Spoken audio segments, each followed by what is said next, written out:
주님 찬양하기로 원합니다. 찬송가 우리 주 안에 있는 나에게 그리고 세상의 유혹 시험이 함께 찬양하겠습니다.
같이 묵도 들으심으로 3일 예배 하나님께 올려드리겠습니다.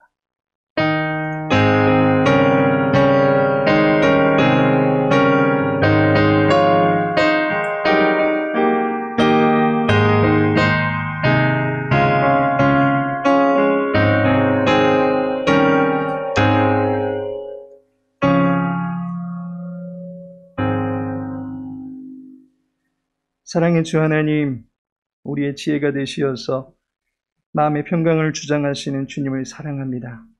이 시간 말씀의 반석 가운데 우리 모두를 세워주시고 주님을 예비하는 모든 심령 가운데 성령의 지혜가 넘쳐나 하나님의 마음을 알고 순종을 결단하며 일어설 수 있는 주님의 백성들 다 될 수 있도록 도와주옵소서.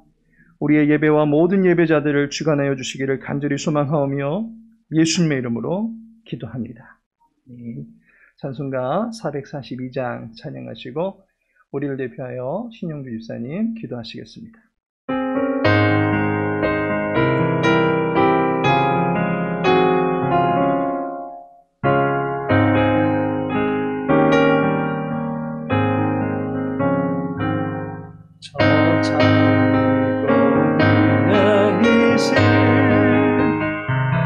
아직 맺혀 있는 그때에 귀에 흐느니 소리 들리니 주 음성 분명하다. 주님 나와 동행을 하면서 나를 친구 삼으셨네. 우리 서로 받은 그 기쁨은 알 사람이 없도다. 그저 주의 음성 우는 새도 잠잠케 하다. 내게 들리던 주의 음성이 늘 귀에 쟁쟁하다. 주님 나와 동행을 하면서 날 친구 삼으셨네. 우리 서로 받은 그 기쁨은 알 사람이 없도다. 밤 깊도록 동산 안에 주와 함께 있으려 함. 괴로운 세상에 할 일 많아서 날 가라 명하신다. 주님 나와 동행을 하면서 나를 친구 삼으셨네. 우리 서로 받은 그 기쁨을 알 사람 없도다.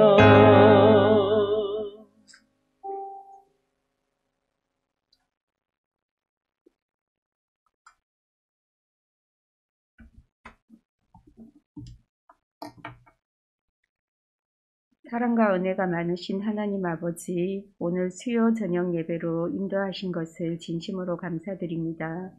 신령과 진정으로 정결함으로 예배드리게 하옵소서. 주님 광명 창성교회를 이곳에 세우신 것 진심으로 감사합니다. 하나님 나라를 확장을 위해 저희들을 불러주시고 인도하여 주시고 택하심을 감사합니다. 주님의 교회와 각 가정과 이웃과 우리 민족과 열방을 아름답게 섬기며 헌신하며 주의 복음을 증거하는 선한 사역들을 잘 감당하는 교회 되게 하여 주시옵소서. 주님의 지혜를 구합니다. 광명창성교회 어린아이들은 예수님의 키와 지혜가 자라듯 성도님들과 하나님이 보시기에 기뻐하는 모습으로 그 키와 지혜가 자라게 하옵시고, 저희 성도님들은 지혜를 사랑하여 지키며 날마다 주의 말씀이 떠나지 않게 하옵소서. 주님, 입춘이 지나고 봄이 오는 길목에 있습니다. 그러나 세상은 여전히 코로나로 힘든 시기를 지내고, 또한 대선 준비로 이념의 갈등으로 혼란한 시기를 겪고 있습니다. 아버지여, 이 어려운 때 더욱 주님 말씀 의지해서 깨어 기도하기를 간절히 원합니다. 주님의 뜻이 무엇인지 분별하게 도와주시고, 주여 저희들에게 긍휼함을 베풀어 주시옵소서. 성령님과 동행함으로 세임을 허락하옵소서. 말씀을 전하신 담임 목사님, 강동주 목사님, 영육간의 강건함으로 더하여 주시고, 목사님 가정이 주님 은혜 가운데 날마다 평온케 하여 주시옵소서. 주님의 진리의 말씀으로 저희들을 잘 인도할 수 있게 하옵소서. 예배의 시작과 끝을 주님께 온전히 의지합니다. 악한 영이 틈타지 않게 하시고 예배를 통하여서 성령 충만하게 하옵소서. 주님, 예배를 돕는 귀한 손길들을 기억하여 주시어서 방송으로 반주로 보이지 않는 곳에서 헌신하는 모습들을 기쁘게 받아주시고 저들의 삶에 더욱 풍성함이 넘치며 기쁨이 있게 하옵소서. 나오지 못한 성도님들과 비대면으로 예배드리는 성도님들 그 가정 또한 축복하여 주셔서 동일한 은혜를 허락하여 주시옵소서. 365 가고 싶은 교회, 특별히 5대 사명을 잘 감당하여 성김과 열정과 헌신으로 날마다 주님의 임재를 경험하고 누리는 교회 될 수 있도록 인도하옵소서. 감사드리며 이 모든 말씀 살아계신 예수님의 이름으로 기도드립니다. 아멘.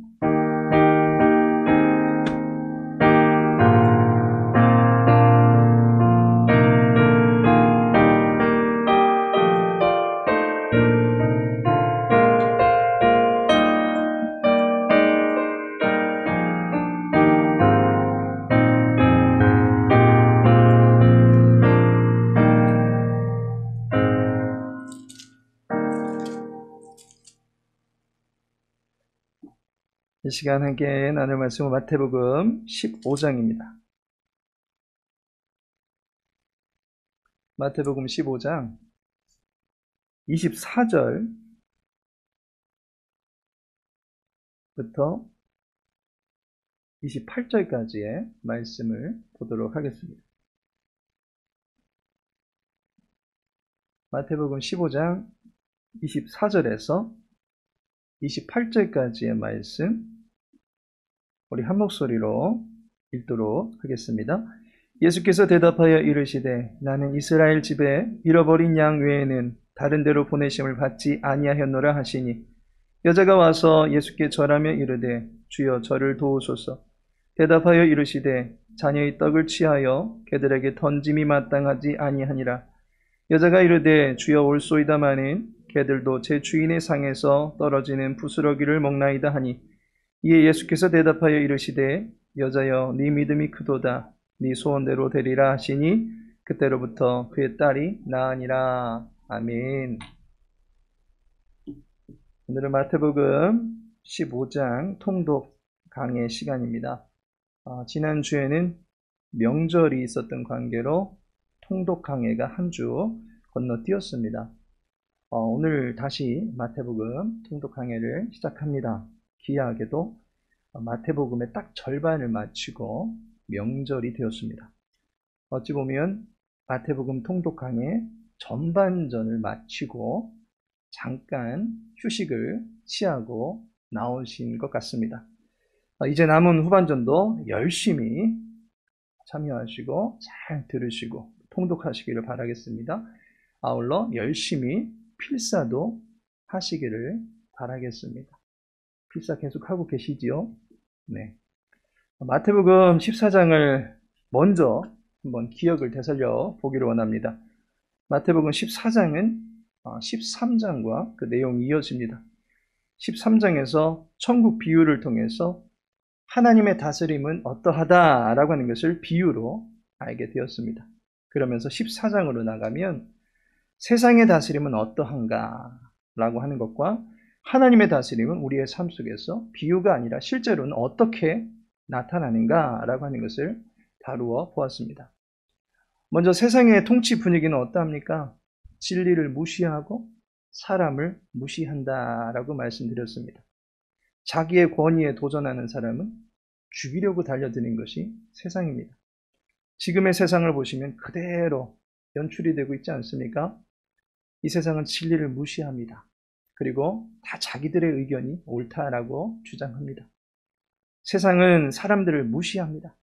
정확히 말하면 자기는 사랑받고 자기는 존중받기 원하면서 다른 사람은 비하하고 무시하는 이중잣대를 들이대고 있는 것이 지금의 세상의 형편입니다. 그러면서 자기와 의견이 맞지 않으면 대화로 해결하기보다는 무력을 행사하고 폭력을 행사하고 권력을 휘두르려고 하는 것을 보게 됩니다. 반면에 하나님의 다스림은 어떠합니까? 진리를 가르쳐주고 그렇게 하기 위해서 우리들에게 당신의 몸을, 인간의 몸을 입고 이 땅에 오셨던 예수 그리스도 그 자체로 우리들에게 진리를 가르쳐 주셨습니다. 무리들을 불쌍히 여기셨고 돌보아 주셨습니다. 사람들을 섬기고 그 모든 이들에게 생명을 선물로 주셨습니다.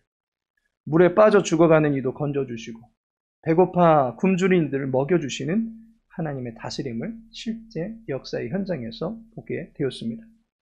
특별히 하나님의 다스림이 배고픈 자를 먹이실 때는 땅에서 그 능력을 베푸셨고 또 무리를 걸으시고 또한 무리를 걷게 해주실 때는 물에서 능력을 베푸셨다라고 하는 것을 보게 됩니다.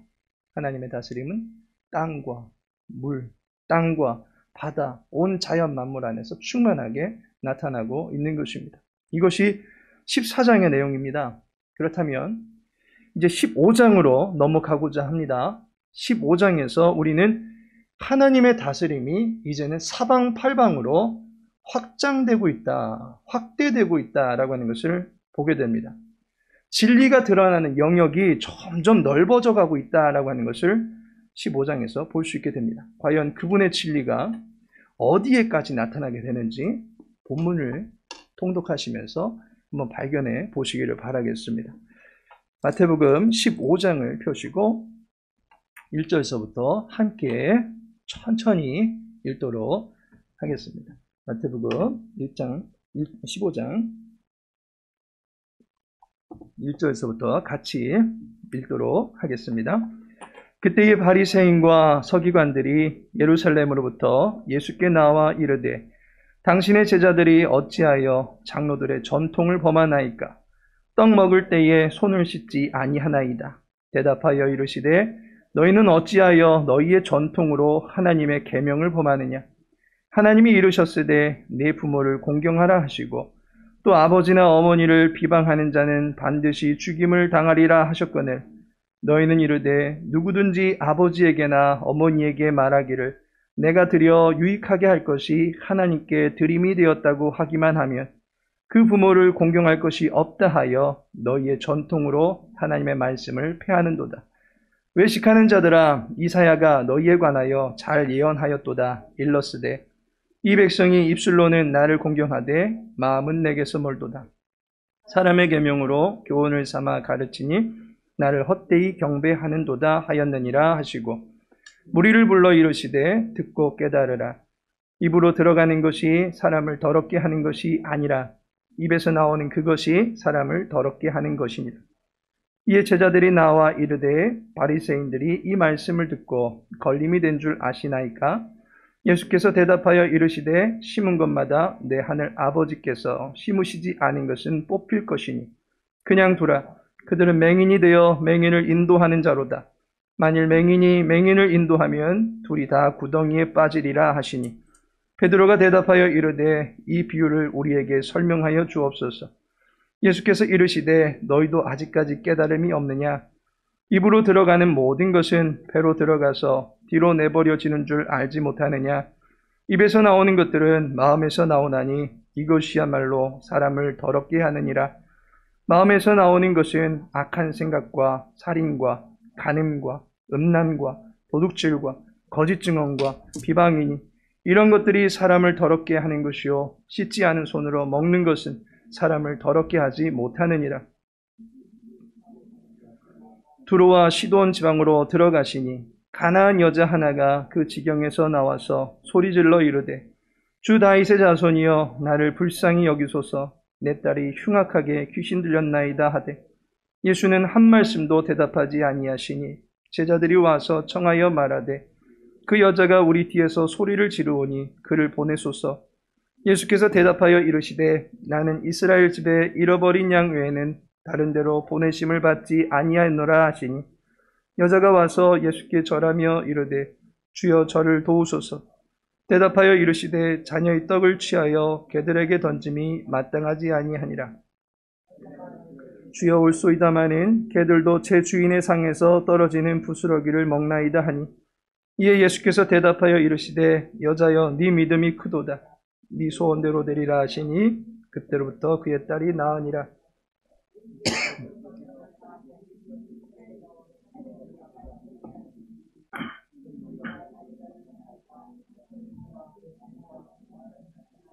기타 여럿을 데리고 와서 예수의 발 앞에 앉힘에 고쳐주시니 말 못하는 사람이 말하고 장애인이 온전하게 되고 다리 저는 사람이 걸으며 맹인이 보는 것을 무리가 보고 놀랍게 여겨 이스라엘의 하나님께 영광을 돌리니라. 예수께서 제자들을 불러 이르시되 내가 무리를 불쌍히 여기노라. 그들이 나와 함께 있은지 이미 사흘임에 먹을 것이 없도다. 길에서 기진할까 하여 굶겨 보내지 못하겠노라. 제자들이 이르되 광야에 있어 우리가 어디서 이런 무리가 배부를 만큼 떡을 얻으리이까? 예수께서 이르시되 너희에게 떡이 몇 개나 있느냐? 이르되 7개와 작은 생선 2마리가 있나이다 하거늘 예수께서 무리에게 명하사 땅에 앉게 하시고 떡 7개와 그 생선을 가지사 축사하시고 떼어 제자들에게 주시니 제자들이 무리에게 주매 다 배불리 먹고 남은 조각을 7강주리에 차게 거두었으며 먹은 자는 여자와 어린이 외에 4,000명이었더라. 예수께서 무리를 흩어보내시고 배에 오르사 마가단 지경으로 가시니라. 아멘.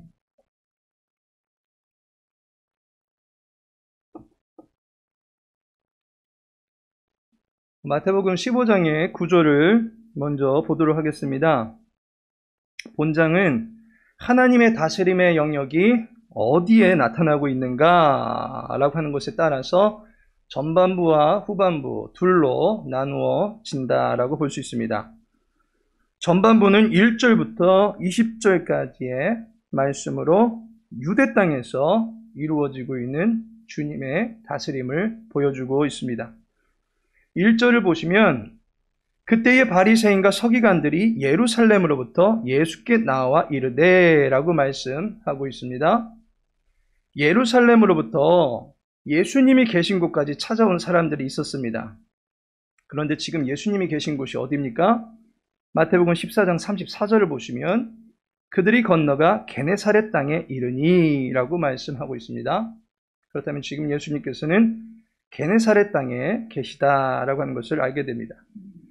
이 땅은 그림 자료에서 볼 수 있듯이 갈릴리 근처에 있는 도시입니다. 이스라엘의 남부 지방에 있는 예루살렘에서부터 바리새인과 서기관들이 이 북부 지방의 이곳까지 예수님이 계신 곳에 찾아오게 되었다라고 하는 것입니다. 바리새인과 서기관들은 정통 유대인입니다. 이들은 뼛속까지 유대인의 피가 흐르는 자칭 선민의식이라고 하는 우월감에 사로잡혀져 있는 사람들입니다. 이들이 이 이야기에서 제일 첫 번째로 등장하고 있습니다. 그러면서 10절을 보시면 무리를 불러 이르시되 듣고 깨달으라 라고 말씀합니다. 주님께서는 무리에게 가르침의 사역을 펼치고 계시는 것을 보게 됩니다. 그리고 이어지는 12절을 보시면 이에 제자들이 나와 이르되 라고 말씀하고 있습니다. 예수님께서는 이번에는 제자들에게 가르침의 사역을 감당하고 계시는 것을 보게 됩니다. 따라서 전반부에서는 유대 땅, 특별히 예루살렘을 언급하고 있으니까 남쪽 유다의 예루살렘에서부터 북쪽 갈릴리에 이르는 이스라엘의 전 영역에 속한 자들에게 예수님께서 진리를 가르치고 계시다라고 하는 것을 볼 수 있게 됩니다. 후반부는 21절에서부터 39절까지 이방 땅에서 이루어지고 있는 예수님의 사역을 볼 수가 있습니다. 21절을 보시면 예수께서 거기서 나가사 두로와 시돈 지방으로 들어가시니 라고 말씀하고 있습니다. 동일한 그림 자료를 다시 한번 보시면 거기 보시면 중앙에 게네사렛에서 위쪽으로 두로와 시돈 지방이 보이실 것입니다. 이곳은 유대인들의 영역이 아닙니다. 이곳은 이방 땅입니다. 따라서 예수님은 유대인들의 땅을 넘어서서 이제 이방인들의 본거지인 두로와 시돈에 가셔서 사역을 감당하시게 된다라고 하는 것을 보여줍니다. 그곳에서 귀신 들린 딸을 두고 있던 가나안 여자를 만나게 됩니다. 그는 이방인의 대표다라고 보시면 될 것입니다. 그녀의 만남 이후로 30절을 보시면 큰 무리가 라고 하면서 여러 무리들을 이 이방 땅에서 만나시고 그들에게 사역을 감당하시는 예수님의 모습을 볼 수 있게 됩니다. 그리고 32절을 보시면 예수께서 제자들을 불러 이르시되 라고 말씀하시면서 이제 제자들과 함께 이방 땅에서 유대 땅에서도 일으키셨던 그 비슷한 이적을 이방 땅에서도 일으키시는 것을 보게 됩니다. 따라서 이방 땅에서 이방인을 만나시고 또 많은 무리들을 만나시고 그리고 제자들과 함께 일하셨다라고 하는 이 점에서 전반부에 나타나고 있는 등장인물 곧 정통 유대인들을 만나고 무리에게 가르치시고 제자들에게 가르치셨다라고 하는 것과 비슷한 구조를 전반부와 후반부가 취하고 있는 것을 보게 됩니다. 그러면 전반부와 후반부의 내용을 각각 더 깊이 한번 살펴보도록 하겠습니다. 먼저 전반부입니다. 전반부는 1절부터 20절까지입니다. 여기에 보시면 정통 유대인이다라고 할 수 있는 바리새인과 서기관들이 나옵니다. 그들이 왜 이렇게 머나먼 예루살렘에서부터 이 북쪽 지역의 갈릴리까지 왔겠습니까? 바로 2절에 나타난 질문을 하기 위해서입니다. 물론 이 질문 하나 하려고 온 것은 아니고 예수님의 동태를 살피기 위해서 찾아왔던 것입니다. 예수님을 책잡기 위해서 가만히 정탐하고 있는데 보아하니까 2절에서 말하고 있는 잘못을 예수님과 그의 무리들이 하고 있는 것을 보게 된 것입니다. 그들은 예수님께 배우려고 온 사람들이 아니라 지적질하려고 왔다라고 하는 것을 알게 됩니다. 2절을 보시면 당신의 제자들이 어찌하여 장로들의 전통을 범하나이까? 떡 먹을 때에 손을 씻지 아니하나이다 라고 말씀하고 있습니다. 여러분들에게 질문 하나 하겠습니다. 성경에서 부정한 손을 씻지 않고 음식을 먹으면 그 음식을 먹은 사람은 부정해진다 라고 말하고 있습니까?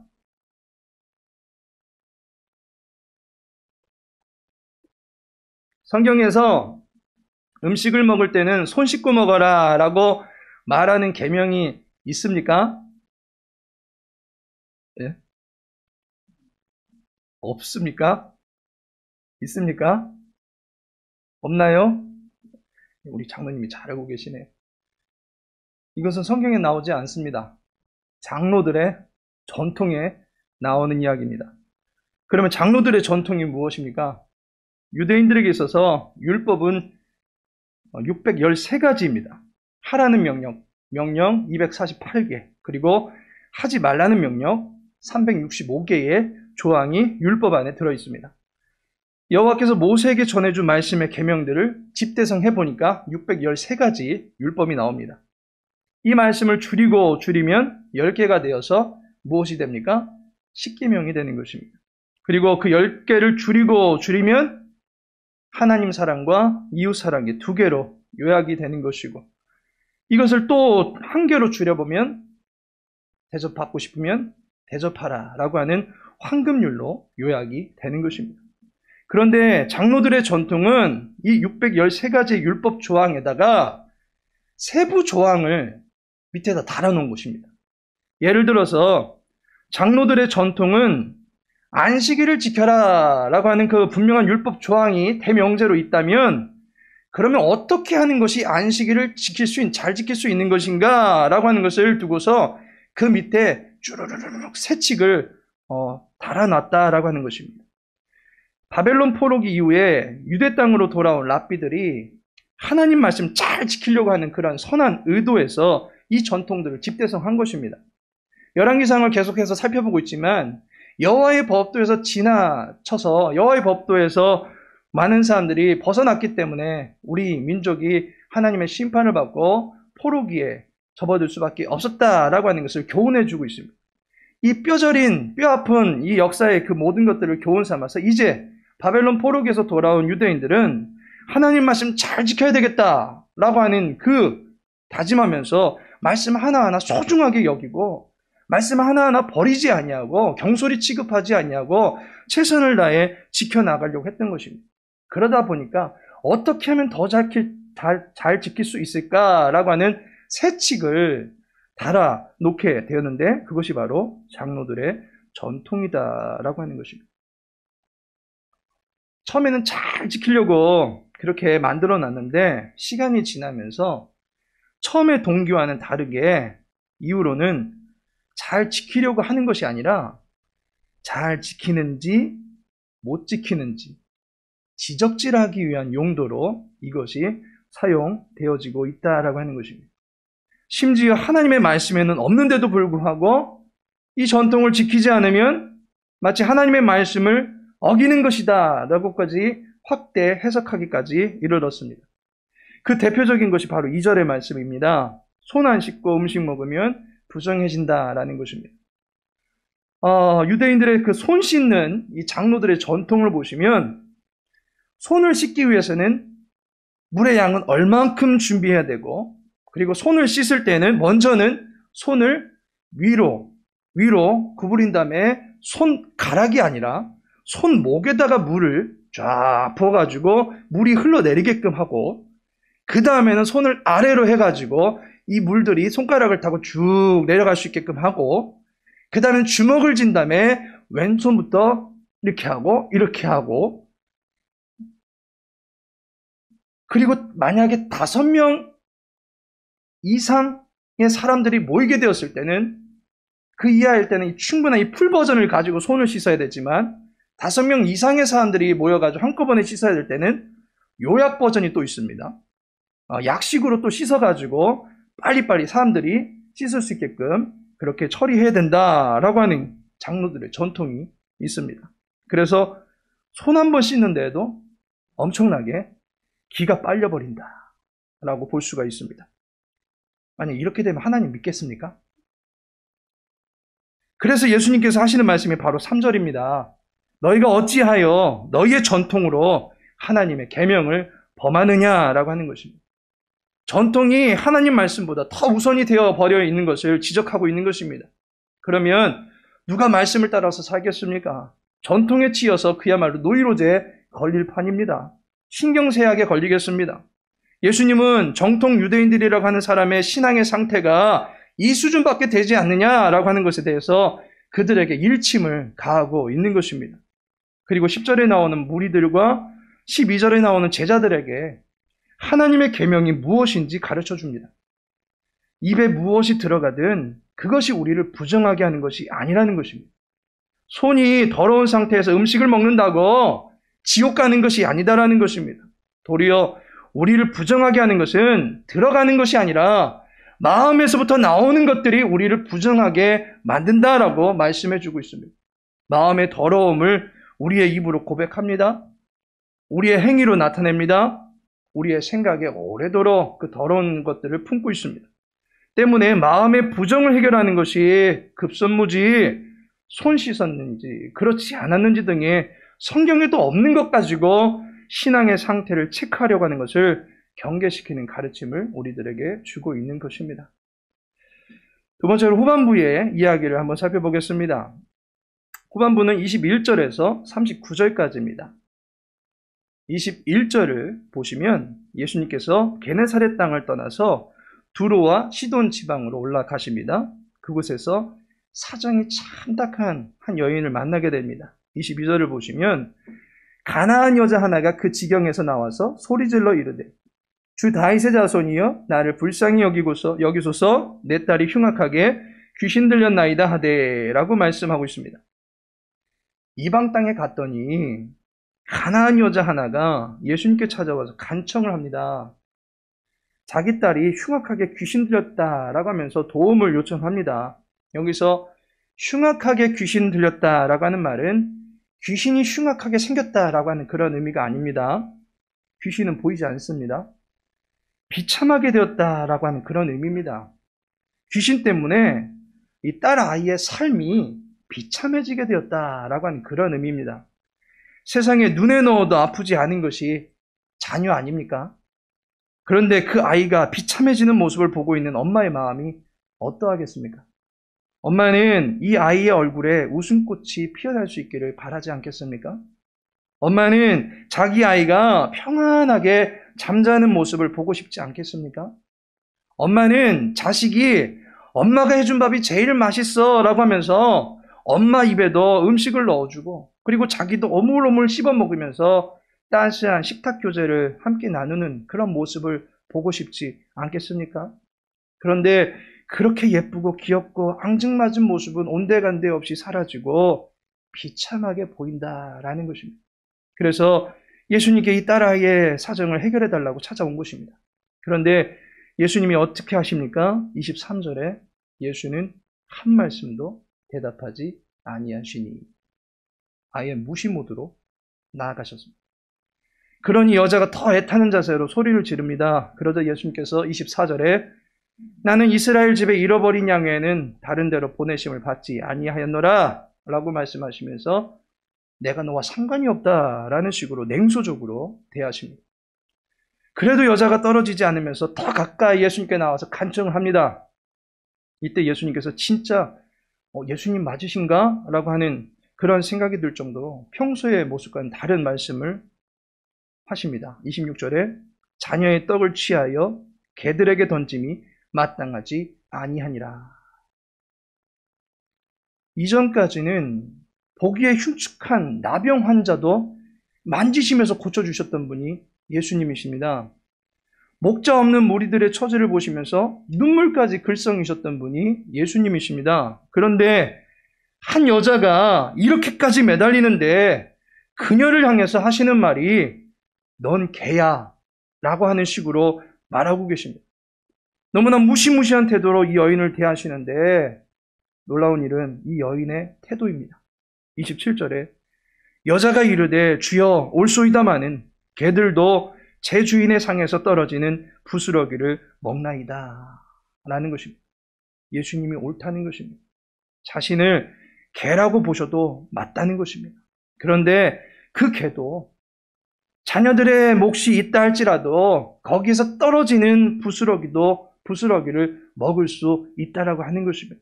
그래서 그 부스러기라도 주시면 저는 그저 감사할 따름입니다 라는 고백을 주님께 드렸던 것입니다. 예수님께서 정말 이 이방 여인이 싫어서 그렇게 말씀하셨겠습니까? 그렇다면 이방 땅에는 왜 가셨겠습니까? 이스라엘 집으로 가셔야지 왜 이방 땅에는 왜 가셨겠습니까? 이방 땅에도 하나님의 잃어버린 양들이 있기 때문입니다. 이 여인은 자신은 인격이 아니고 뭐라고 해야 됩니까? 개격이다라고 하는 그런 말을 예수님께로부터 들을지라도 예수님이 개주인 맞습니다 라는 그 고백을 했던 여인입니다. 예수님을 주인으로 알고 있는 그야말로 하나님의 잃어버린 백성이다라고 볼 수가 있습니다. 결국 예수님은 이 여인을 통해서 이방 땅에도 구원의 사역을 펼치시게 되는 것을 보게 됩니다. 29절에 예수께서 거기서 떠나사 갈릴리 호숫가에 이르러 라고 말씀합니다. 갈릴리 호숫가는 유대인들의 땅 아닙니까? 라는 질문이 생길 수 있습니다. 그런데 여기서 말하는 갈릴리 호숫가는 이방 땅을 접하고 있는 갈릴리 호숫가입니다. 마가복음 7장에 보시면 이 지역은 데가볼리 지역이다라고 말해주고 있습니다. 그림을 참고해서 보시면 요단 동편 쪽 붉은 원으로 체크되어 있는 곳이 바로 데가볼리입니다. 그리고 그 왼쪽 상단에 보시면 갈릴리 호수를 인접하고 있는 것을 보게 됩니다. 예수님은 바로 이 근처에 계셨던 것입니다. 그런데 그곳이 바로 이방 땅입니다. 이곳에서 많은 무리들을 고치시는 것이 30절과 31절에 나옵니다. 그리고 32절부터 38절까지는 오병이어와 비슷한 이적을 펼치십니다.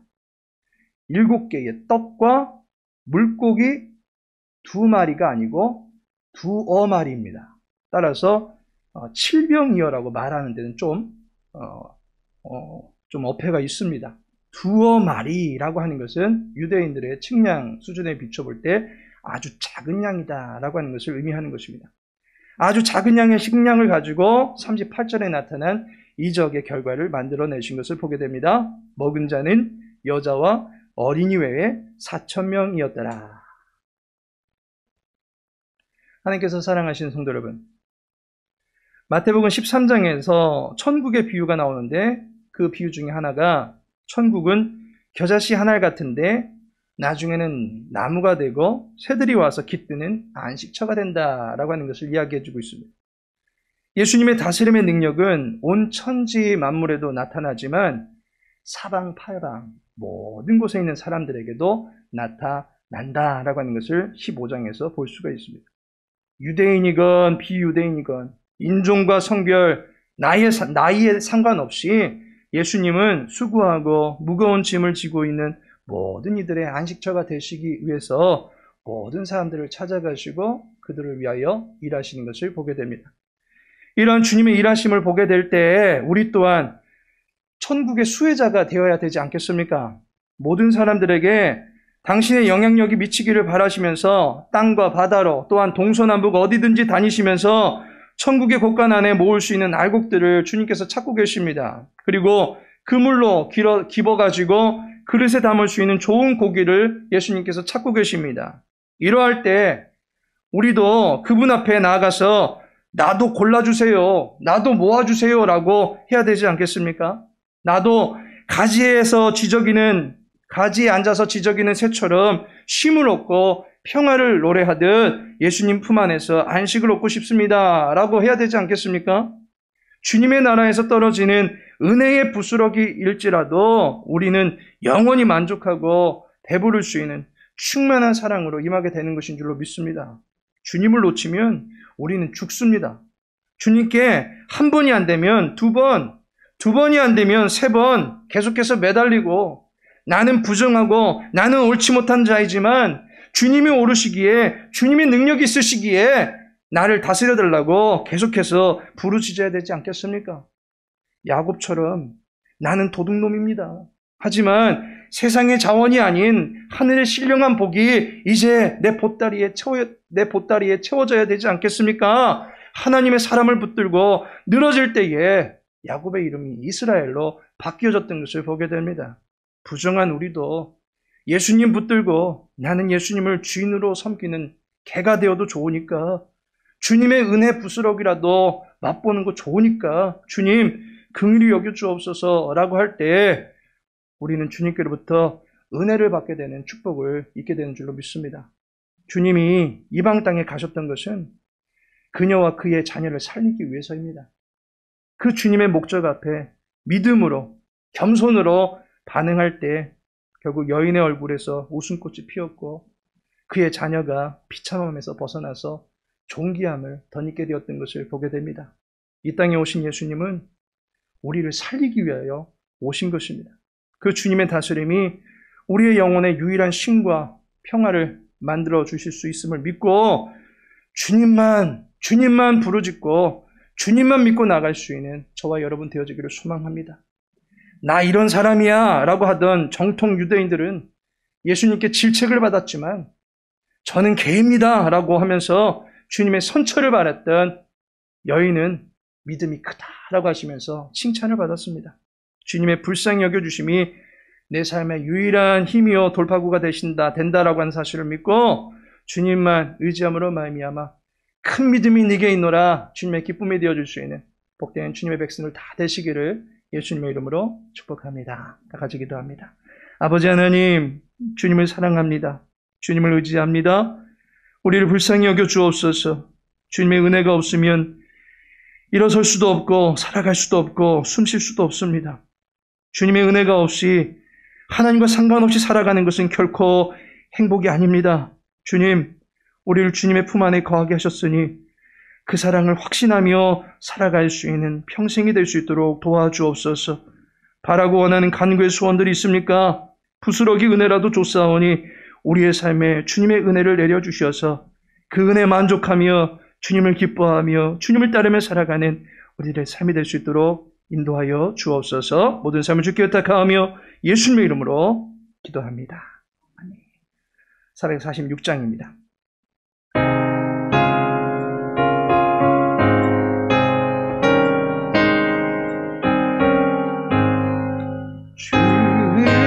성회는 참 기쁨 없도다. 날 사랑하신 주 늘 계시옵소서. 기쁘고 기쁘도다. 항상 기쁘도다. 나 주께 왔사오니 복 주옵소서. 나 주께 왔으니 복 주시옵소서. 주 함께 계시면 큰 시험이 기네. 기쁘고 기쁘도다. 항상 기쁘도다. 나 주께 왔사오니 복 주옵소서.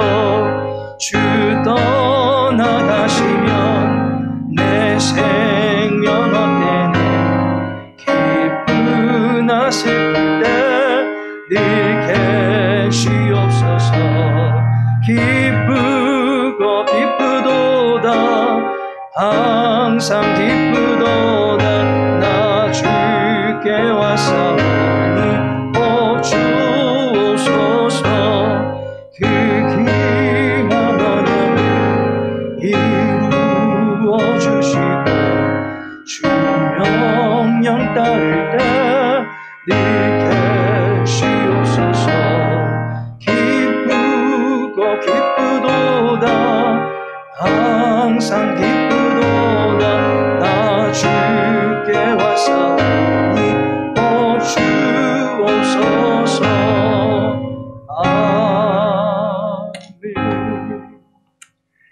하늘에 계신 우리 아버지여, 이름이 거룩히 여김을 받으시오며 나라에 임하옵시며 뜻이 하늘에서 이룬 것 같이 땅에서도 이루어지이다.